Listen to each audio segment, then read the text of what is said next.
नमस्कार, स्वदेश न्यूज देख रहे हैं आप। मैं हूं आपके साथ राखी और बात करेंगे फीस की।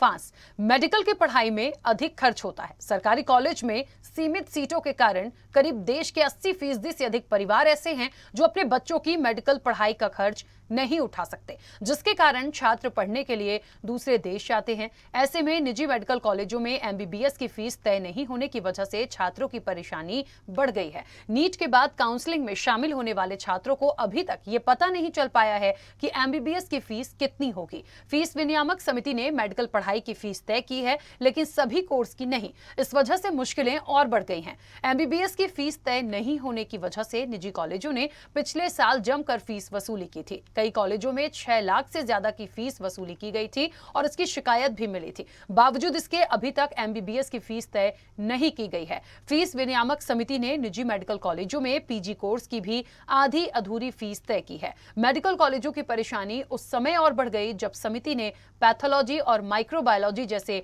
नॉन क्लिनिकल विषयों की fees observe and gynae, medicine और जनरल सर्जरी से ज्यादा तय कर दी है। काउंसलिंग में शामिल होने वाले टॉपर सबसे पहले मेडिसिन और गायनी की सीटों पर एडमिशन लेते हैं। पैथोलॉजी और माइक्रोबायोलॉजी का विकल्प बाद में चुना जाता है। समिति के सदस्यों ने दोनों विषयों की फीस में बड़ा अंतर पैदा कर दिया है। सभी छात्रों को बड़े सब्जेक्ट में प्रवेश नहीं मिलता। ऐसे में वो पैथोलॉजी या माइक्रोबायोलॉजी में प्रवेश लेते हैं।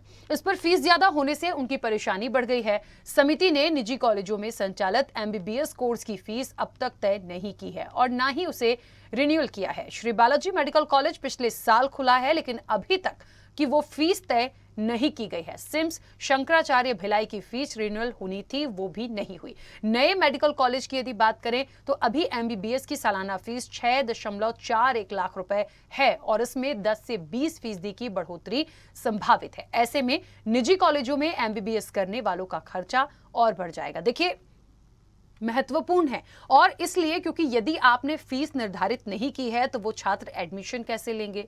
और ये जब बिल्कुल सामने आ गया है कि जब फीस निर्धारित नहीं थी, जो निजी कॉलेजेस हैं उन्होंने पिछली बार एमबीबीएस के नाम पे अच्छी खासी फीस वसूली, तो ऐसा कब तक चलेगा। और निश्चित तौर पर जिन्हें पढ़ना है, जिनका एडमिशन है, जिनका भविष्य दांव पर लगा है, यदि आप फीस ही निर्धारित नहीं करेंगे तो वो कैसे इन तमाम चीजों को कर पाएंगे। बड़ा सवाल है, सवालों के जवाब लेंगे। इस चर्चा को मैं आगे बढ़ाऊंगी, उससे पहले कुछ प्रतिक्रिया है, वो सुनते हैं। देखिए, पढ़ाई तो बहुत अच्छी है। यहाँ की फैकल्टीज जो हैं एम्स से, जेएनएम से, यहाँ मेन गवर्नमेंट कॉलेज है, वहाँ से आए हुए हैं पढ़ाने।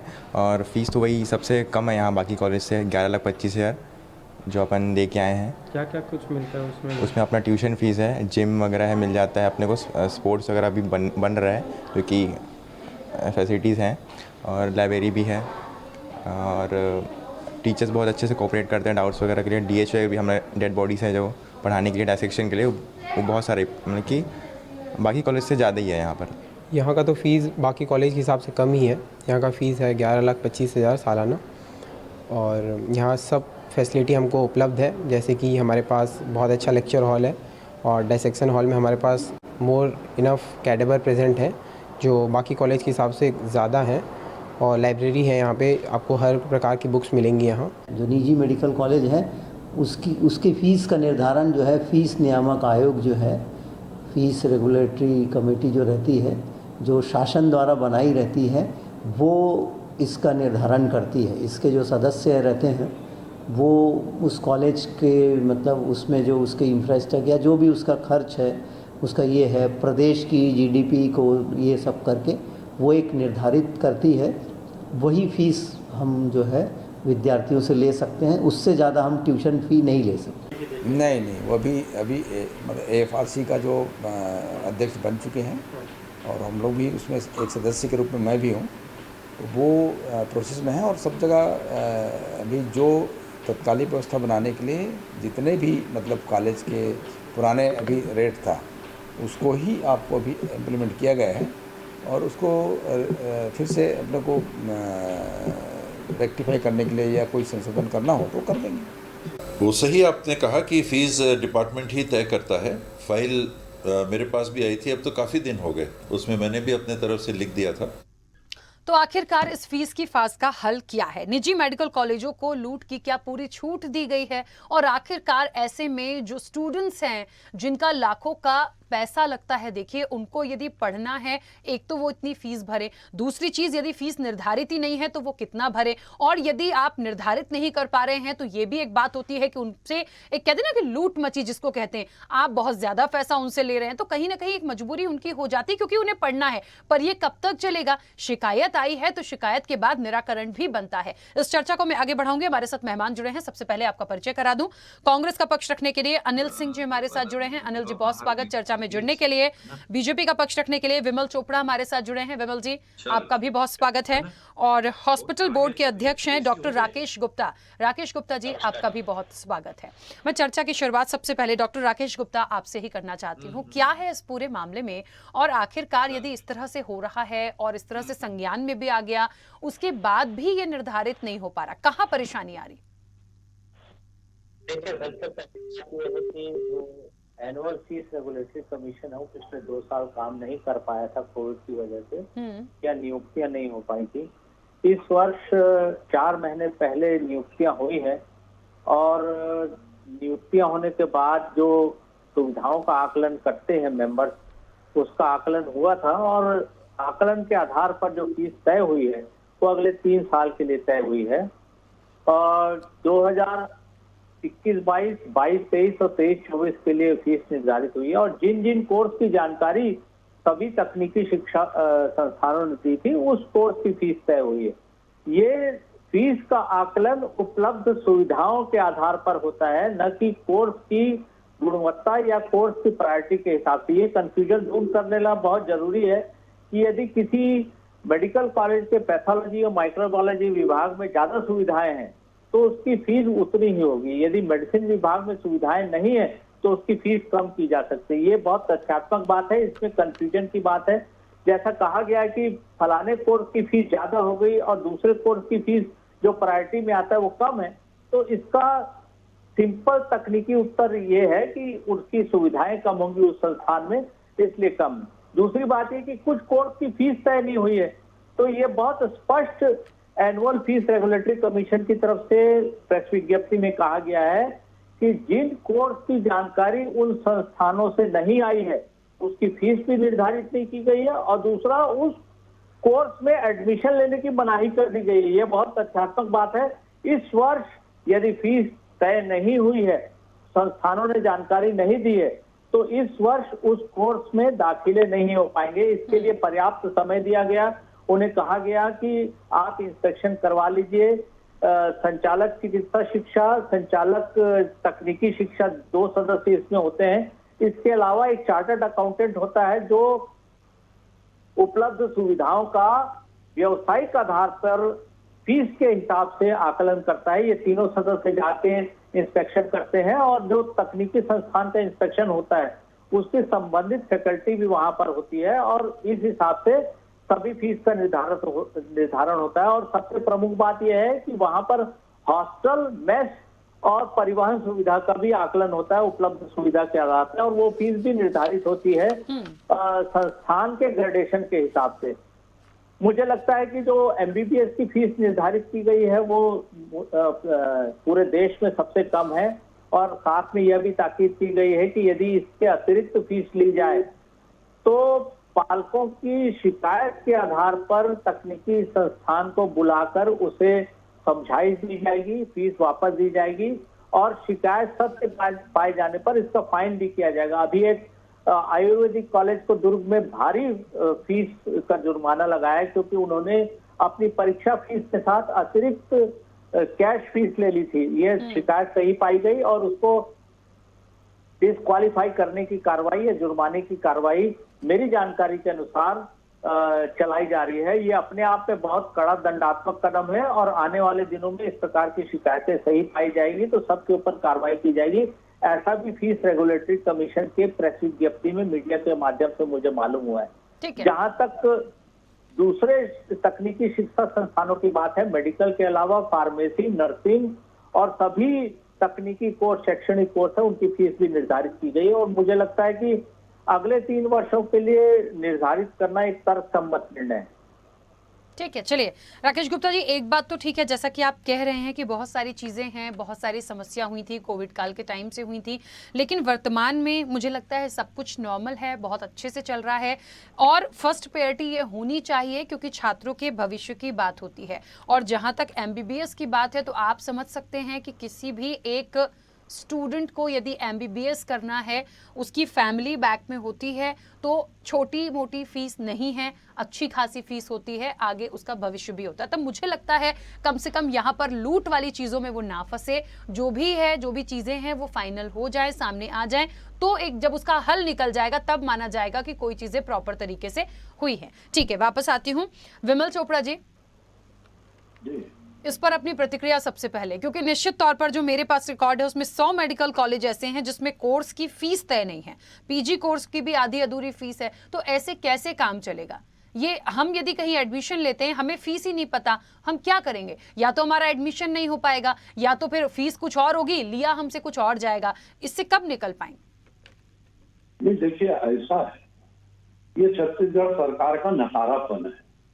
पिछले 3 महीने से अखबारों में भी ये सुर्खियां बनी हुई है कि जो मेडिकल कॉलेज हैं, जो प्रोफेशनल कॉलेज हैं, उनकी फीस अभी तक तय नहीं हो पा रही है और 3 महीने में ये सरकार जो है ये फीस तय नहीं कर पाई, ये उसके लिए बहुत सोचनीय प्रश्न है।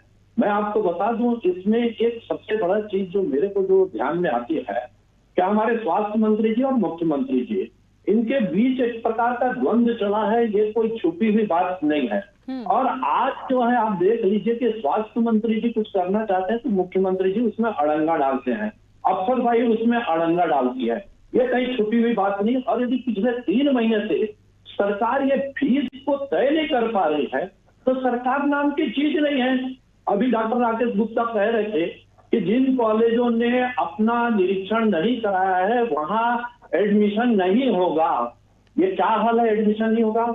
किसकी जो है वो किसका भविष्य जो है वो खराब होगा। कुल मिला के छात्रों को जो है वो इसका खामियाजा भुगतना पड़ेगा कि उनका साल बर्बाद होगा, उनको सीट नहीं मिलेगी। ये सरकार की जिम्मेदारी जो है वो जाए, उसके लोग जाए वहां निरीक्षण करें और वहां बताएं कि आपने ये कभी, ये आपकी फीस है, ये आपको लेना है, ये उनको बताना पड़ेगा। तब सरकार जो है, जन कल्याणकारी सरकार जो है वो कहलाएगी। लेकिन आप अपनी जिम्मेदारी से हाथ झाड़ रहे हैं। और मैं ये बता देना चाहता हूं आपको, माइक्रोबायोलॉजी और बायोकेमिस्ट्री ये नॉन क्लिनिकल ब्रांच है, इसको लेने वाले लोग जो है पहले कहीं भी मेडिसिन, सर्जरी इस पे जाते हैं, गायनी पे जाते हैं, उसके बाद इन विषयों पे जाते हैं और इनकी फीस जो है 6 लाख तय हो रही है, 7 लाख तय हो रही है और मेडिसिन गायनी की फीस जो है वो 6 लाख तय हो रही है। कहीं मैंने अखबार में नहीं पढ़ा कि इस कॉलेज की फीस इतनी रहेगी, इस कॉलेज की फीस इतनी रहेगी। विषय के हिसाब से वहां दिए गए हैं, इस विषय की फीस इतनी रहेगी। कहीं उसमें ये उल्लेख नहीं है कि इसमें ये सुविधा होगी तो इतनी फीस होगी, ये सुविधा होगी तो इतनी फीस होगी। ये कहीं उल्लेख मैंने नहीं पढ़ा है। डॉक्टर राकेश गुप्ता जी कुछ कहना चाह रहे हैं? ठीक है, 1 मिनट विमल जी, मैं बीच में रोक रही हूँ। ठीक है, जल्दी से अपनी बात कीजिएगा। तो 2 बातें हैं इसमें। सबसे पहले तो ज्यादा फीस लेने की शिकायत जो फीस रेगुलेटरी कमीशन में हुई थी वो मैंने खुद की थी। कुछ पालकों ने तथ्यात्मक सबूतों के साथ मुझे बताया था कि हमारे बच्चे से फीस ज्यादा ली गई है और उन्होंने ट्रांजैक्शन रिपोर्ट भी दी थी कि इतनी फीस ज्यादा ली गई है। उसके आधार पर कार्रवाई की गई है, ये मैं पहले नहीं बता पाया। दूसरी बात ये कि निरीक्षण करने की प्रक्रिया तभी शुरू होती है जब संबंधित कॉलेज अपने कोर्स के और इंफ्रास्ट्रक्चर की जानकारी एनुअल फीस रेगुलेशन कमीशन को दे देता है। निरीक्षण दल खुद से उस संस्थान में इंस्पेक्शन करने नहीं जाता है। तीसरी बात यह कि जो बायोकेमिस्ट्री, माइक्रोबायोलॉजी की फीस ज्यादा निर्धारित हुई है उसके पीछे मुझे तकनीकी कारण ये लगता है कि अभी कोविड काल में जो मेडिकल कॉलेज में सुविधाएं संबंधित कोर्स की हुई है उसमें ज्यादा काम जो है वो माइक्रोबायोलॉजी और बायोकेमिस्ट्री में हुआ कोविड टेस्ट के कारण। तो हो सकता है कि उन डिपार्टमेंट में ये सुविधाएं ज्यादा हों। ठीक है राकेश गुप्ता जी मुझे एक बात का जवाब दीजिएगा, एक बात का जवाब दीजिएगा। मुझे कांग्रेस का पक्ष भी लेना है क्योंकि सरकार कांग्रेस की है तो निश्चित तौर पर मुझे लगता है तमाम चीजें बहुत महत्वपूर्ण हो जाती हैं, जैसा कि विमल जी ने भी आरोप लगा दिया। मैं आपसे इसलिए जानना चाहती हूँ क्योंकि हॉस्पिटल बोर्ड के आप अध्यक्ष हैं, क्या वाकई पूरा का पूरा जिम्मेदारी जो है वो सरकार की बनती थी? क्या सरकार ने इस पर कोई ध्यान नहीं दिया? क्या ये तमाम चीजें जब आई, क्या इसको लेकर, क्योंकि आप बोर्ड के अध्यक्ष हैं, क्या सरकार से बातचीत की गई थी, हुई थी आपकी? के लिए एक प्रॉपर फोरम होता है और इसकी शिकायत तो की जाती है एनुअल फीस रेगुलेटर कमीशन में, और ये क्वासी कोर्ट है, इसका न्यायालय के समान क्षेत्राधिकार होता है। दूसरी बात ये कि कोर्ट का जो इंस्पेक्शन होता है ये एक कोर्ट होता है और इसको सुप्रीम कोर्ट में और हाई कोर्ट में ही चैलेंज किया जा सकता है। ये बकायदा सुनवाई होती है सभी पक्षों की, उसके बाद ही फीस का निर्धारण होता है। एक पैमाना तय किया जाता है और ये बहुत पारदर्शी प्रक्रिया है।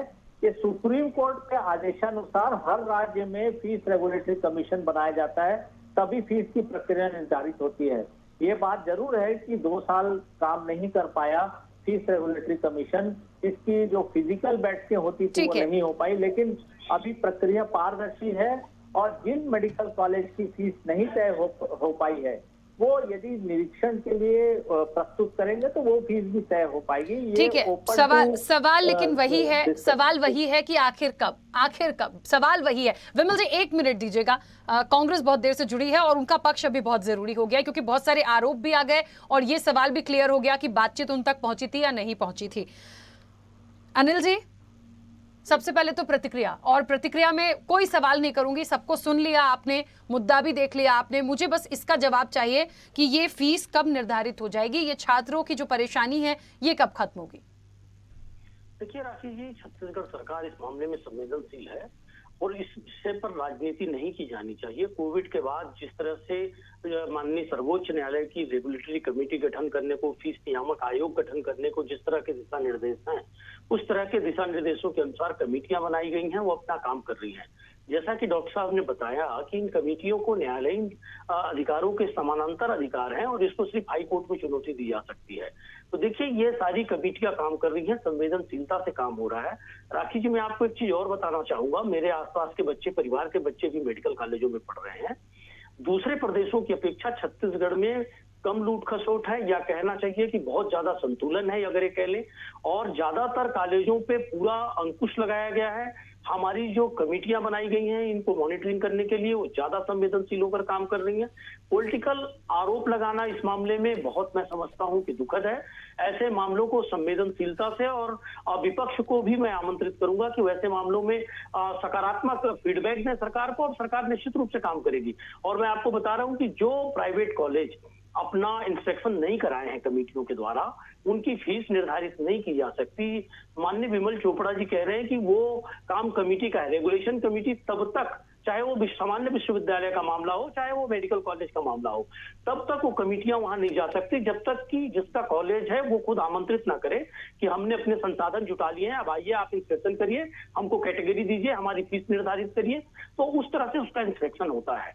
अब देखिए, अब किसी भी छात्र का हित ना हो, किसी भी छात्र से अतिरिक्त वसूली ना हो, इसको निर्धारित करने के लिए सरकार संवेदनशील है और संजीदा होकर काम कर रही है, और दूसरे राज्यों से बहुत बेहतर काम हो रहा है। अच्छा, एक बात और मुझे ये बताइए अनिल जी कि श्री बालाजी मेडिकल कॉलेज पिछले साल खुला है लेकिन उसकी फीस तय नहीं हुई है। बहुत सारे और ऐसे नाम हैं, चाहे सिम्स हो, शंकराचार्य भिलाई की फीस जो रिन्यूअल होनी थी वो भी नहीं हुई है। जो पिछले साल खुला है, मतलब पिछले साल मतलब समझ लीजिए कोविड से हम बहुत आगे आ गए, वो भी तय नहीं हुई है। तो यहाँ जिनको एडमिशन लेना होगा या फीस रिन्यूअल होनी होगी वो भी नहीं हो पा रही है। नए कॉलेजेस की तो छोड़ ही दीजिए आप। अगर नहीं हो पाई निर्धारित, ये मान के चलिए कि उन कॉलेजों ने अपना इंस्पेक्शन नहीं कराया होगा, पूरी तरह से उन लोगों ने जो रेगुलेशन कमेटी की हड़ताएं हैं उसको पूरा नहीं किया होगा, तो उसके लिए उन पर जो वांछित कार्रवाई है वो कार्रवाई भी की जाएगी कि आपने ऐसा क्यों नहीं किया। और मेरा ये मानना है कि जिस तरह से सरकार संवेदनशील है, कमेटी में बैठे लोग उसको संवेदनशीलता से हल निकालने की कोशिश कर रहे हैं। ठीक है, वापस आती हूँ। हाँ, कुछ कह रहे हैं राकेश गुप्ता जी? आपके वक्तव्य में तथ्यात्मक गलती है। 3 निजी मेडिकल कॉलेज हैं छत्तीसगढ़ में, रिम्स, बालाजी और शंकराचार्य, तीनों की एमबीबीएस की फीस निर्धारित की जा चुकी है। ठीक है, होगा मेरे पास इसीलिए मेरे पास जो चीजें आई हैं उसमें जो पिछले साल मेडिकल कॉलेज खुला है उसमें फीस निर्धारित नहीं की गई। अब ये इम्प्लीमेंट हुआ होगा तो अच्छी बात है, लेकिन वो भी डिनाई कर रहे हैं। तीनों में निर्धारित की गई। ठीक है, विमल जी अपनी बात रखिएगा। नहीं, मेरा कहना यही है एक तो आप तर्क देते हैं कि सुविधाओं के आधार पे फीस निर्धारित की गई है, फिर आप कह रहे हैं कोरोना काल के कारण जो है फीस कोरोना काल गए जो है आज बहुत लंबा समय हो गया है, उसके बाद जो है बहुत सारी कार्रवाइयां हो चुकी है, विधायकों की मंत्रियों की संख्या बढ़ चुकी है, कई सारी चीजें हो चुकी है।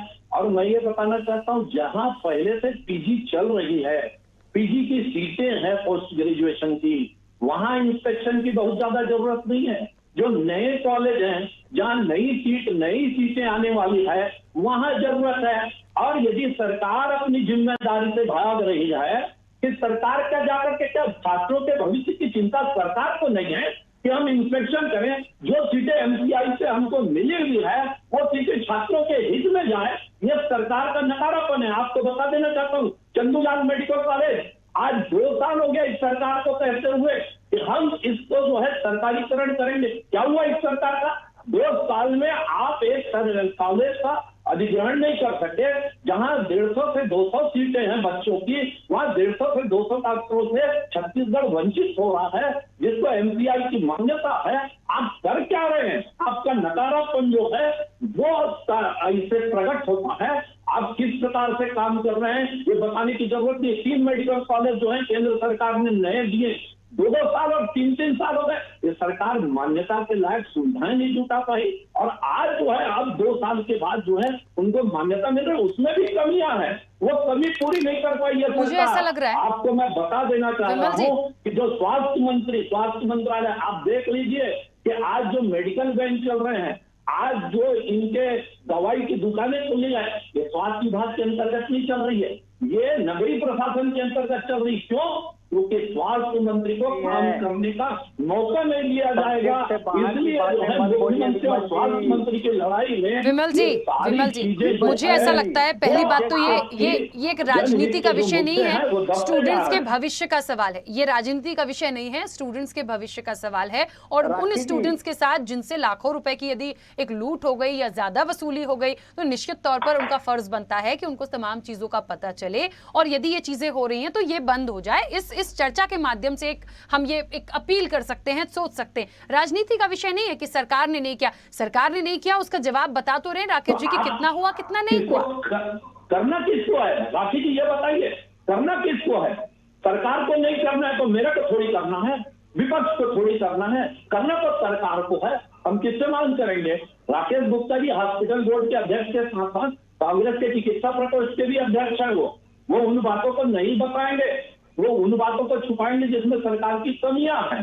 इसलिए मेरा कहना यही है आपसे कि हम मांग तो सरकार से करेंगे, बात सरकार से करेंगे, कहेंगे सरकार को जो कमियां हैं, जो चीजें पूरी नहीं हो रही है उसको पूरा करने का काम किसका है? तो आपको ऐसा लग रहा है कि जो बातें कह रहे हैं राकेश गुप्ता जी वो झूठी कह रहे हैं, जो वो बता रहे हैं कि जो वो गलत है?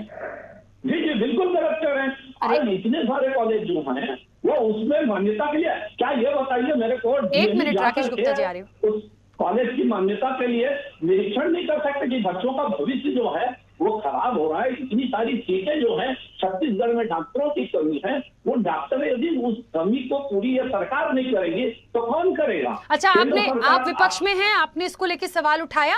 आपने कोई बड़ा आंदोलन किया?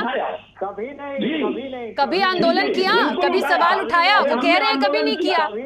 अच्छा चलिए मैं ये कहना चाहता हूँ कि 3 मेडिकल कॉलेज जिनको अनुमति ये सरकार नहीं दिला पाई, उसके लिए हमने कितने बार आंदोलन किया, कितने बार क्या किया, या आपको बता दें कई बार किया, कई बार स्टेटमेंट दिया और आपने क्या किया? अब बैठे रहे कांग्रेस के लोग जो हैं वो अपनी सरकार को की नाकामियां छिपाने के लिए। चलिए यदि ऐसे ही चर्चा चलेगी तो मुझे नहीं लगता इसका कोई हल भी निकलेगा और फीस का कोई निर्धारण होगा।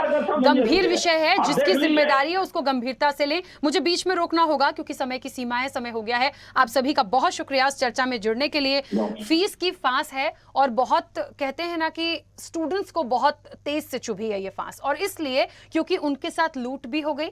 अभी उनको पता नहीं है जिन्हें एडमिशन लेना होगा कि हमें फीस कितनी भरनी है। यहां पे 3 लोग अलग अलग तरह की बातें कर रहे हैं। विपक्ष कह रहा है हमने आवाज उठाई, बोर्ड के जो अध्यक्ष है हॉस्पिटल बोर्ड के वो कह रहे हैं कि कोई आवाज नहीं उठाई, उनने उनके ऊपर आरोप लगाया और कांग्रेस की तो सरकार है तो उन्हें तो छोड़ दीजिए, उन पर तो सवाल उठने ही थे। बहरहाल जो भी है राजनीति का विषय नहीं है, इसका निराकरण करिए क्योंकि ये छात्रों के भविष्य का सवाल है। फिलहाल इस चर्चा में इतना ही, दीजिए इजाजत, नमस्कार।